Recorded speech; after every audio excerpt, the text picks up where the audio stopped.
54 বছরে মানুষের যে ভাগ্যের পরিবর্তন ঘটেনি, যারা ক্ষমতায় গিয়েছে তাদের ভাগ্যের পরিবর্তন ঘটেছে।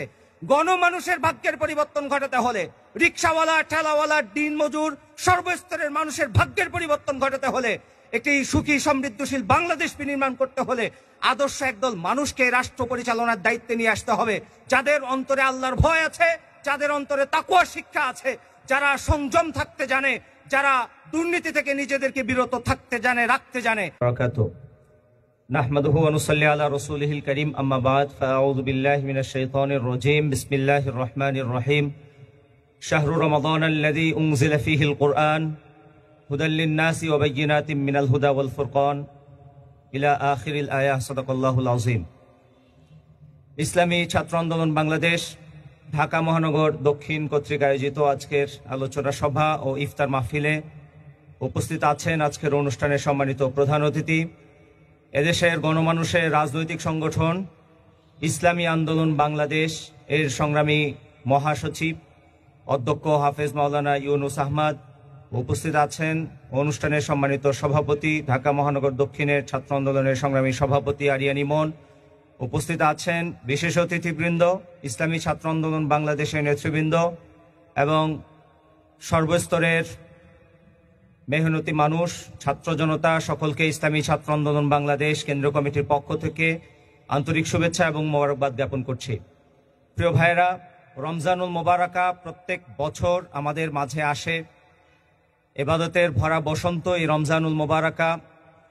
এখানে রহমত, মাগফিরাত এবং বরকত রয়েছে, শবে কদর রয়েছে, সাহরি, ইফতার, তারাবি, তাহাজ্জুদ সহ ইবাদতের এই ভরা বসন্ত আমাদেরকে প্রস্তুত করে বাকি 11টি মাস যেন আমরা আল্লাহর বিধান অনুযায়ী পথ চলতে পারি। রমজানুল মোবারকা ইবাদতের পাশাপাশি আমাদেরকে আরো অনেকগুলো শিক্ষা দেয়, আমাদেরকে সংযম শিক্ষা দেয়, আমাদেরকে তাকওয়া শিক্ষা দেয়।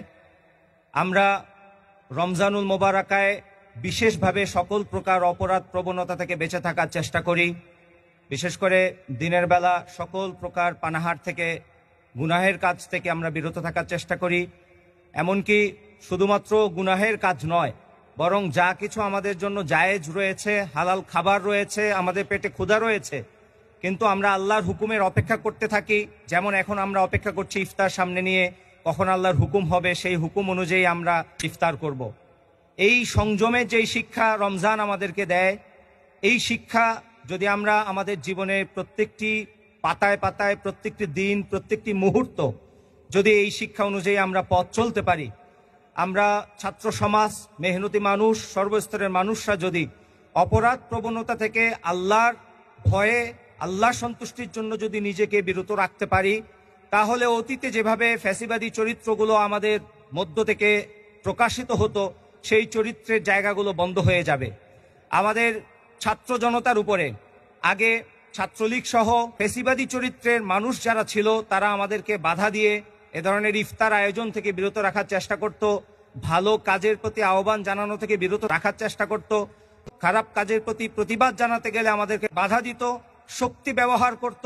আজকে তারা নাই, কিন্তু নতুনভাবে যেন এই মানুষ আবার তৈরি না হয়, এজন্য রমজান থেকে যেন এই রমজান থেকে আমরা সেই শিক্ষাগুলো অর্জন করতে পারি, সেই ব্যাপারে আমাদের প্রতিযোগিতা থাকা দরকার, সেই ব্যাপারে সংযমের এবং তাকওয়ার শিক্ষা এখান থেকে নেওয়া দরকার। রমজানুল মোবারকা থেকে এই তাকওয়ার শিক্ষা যদি আমরা নিতে পারি, আগামীর যেই সুখী সমৃদ্ধশীল একটি বাংলাদেশ আমরা চাই, যে বাংলাদেশে দুর্নীতি থাকবে না, যে বাংলাদেশে দুঃশাসন থাকবে না, যে বাংলাদেশে মানুষের বিচার থাকবে, মানুষের অধিকার থাকবে, সেই বাংলাদেশ বিনির্মাণ করা আমাদের জন্য সহজ হবে। সেই বাংলাদেশ পরিচালনার জন্য এই ধরনের মানুষদের প্রয়োজন, যারা নিজেদেরকে সংযম করতে জানে, যাদের অন্তরে তাকওয়া আছে। এই ধরনের সংযম করার যে শিক্ষা, সেই শিক্ষার একটি প্রতিষ্ঠানের নাম ইসলামী ছাত্র আন্দোলন বাংলাদেশ। সেই শিক্ষার একটি প্রতিষ্ঠানের নাম ইসলামী আন্দোলন বাংলাদেশ। আমাদের নেতাকর্মীরা, পীর সাহেব চরমনাই এবং ইসলামী আন্দোলন বাংলাদেশ, ইসলামী ছাত্র আন্দোলন বাংলাদেশের সর্বস্তরের নেতাকর্মীরা এই সংযমের শিক্ষা, এই তাকওয়ার শিক্ষা নিয়ে আমরা পথ চলার চেষ্টা করি। রমজানুল মোবারকায় যেভাবে আমরা আল্লাহ তাআলার বিধান অনুযায়ী পথ চলার চেষ্টা করি, বাকি 11টি মাসও আল্লাহর দেয়া পথ অনুযায়ী আমরা আমাদের পারিবারিক, সামাজিক, রাষ্ট্রীয়, রাজনৈতিক, বাংলাদেশ এবং আন্তর্জাতিক জীবন পরিচালনা করতে চাই। এজন্য আসুন, একটি সুখী সমৃদ্ধশীল বাংলাদেশ বিনির্মাণ করতে চাইলে, একটি উন্নত বাংলাদেশ বিনির্মাণ করতে চাইলে 54 বছরে মানুষের যে ভাগ্যের পরিবর্তন ঘটেনি, যারা ক্ষমতায় গিয়েছে তাদের ভাগ্যের পরিবর্তন ঘটেছে। গণমানুষের ভাগ্যের পরিবর্তন ঘটাতে হলে, রিক্সাওয়ালা, ঠেলাওয়ালা, দিনমজুর, সর্বস্তরের মানুষের ভাগ্যের পরিবর্তন ঘটাতে হলে, একটি সুখী সমৃদ্ধশীল বাংলাদেশ বিনির্মাণ করতে হলে আদর্শ একদল মানুষকে রাষ্ট্র পরিচালনার দায়িত্বে নিয়ে আসতে হবে, যাদের অন্তরে আল্লাহর ভয় আছে, যাদের অন্তরে তাকওয়া শিক্ষা আছে, যারা সংযম থাকতে জানে, যারা দুর্নীতি থেকে নিজেদেরকে বিরত থাকতে জানে, রাখতে জানে। এ ধরনের মানুষদেরকে নিয়ে আসতে হলে ইসলামী আন্দোলন বাংলাদেশের বিকল্প নাই।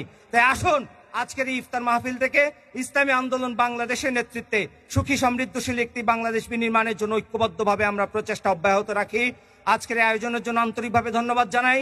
সেই সাথে ফিলিস্তিনে নির্যাতিত নিষ্পেষিত মানুষের পাশে আমরা তাদের পাশে আছি। আমরা জানাতে চাই বাংলাদেশ তাদের সাথে আছে, ইসলামী আন্দোলন বাংলাদেশ, ইসলামী ছাত্র আন্দোলন বাংলাদেশ তাদের সাথে আছে। সমস্ত বিশ্বের মুসলিম নির্যাতিত মানুষের সাথে ইসলামী ছাত্র আন্দোলন বাংলাদেশের এই সহমর্মিতা আছে এবং আমরা আগামী দিনে সকল প্রকার জুলুমের বিপরীতে ঐক্যবদ্ধভাবে সজাগ এবং সচেষ্ট থাকবো, সচেতন থাকবো, চোখ কান খোলা রাখবো। সবাইকে আবারও ধন্যবাদ জানিয়ে শেষ করছি। নাসরুম মিনাল্লাহি ওয়া ফাতহুন করিব ওয়া বাশশিরিল মুমিনিন।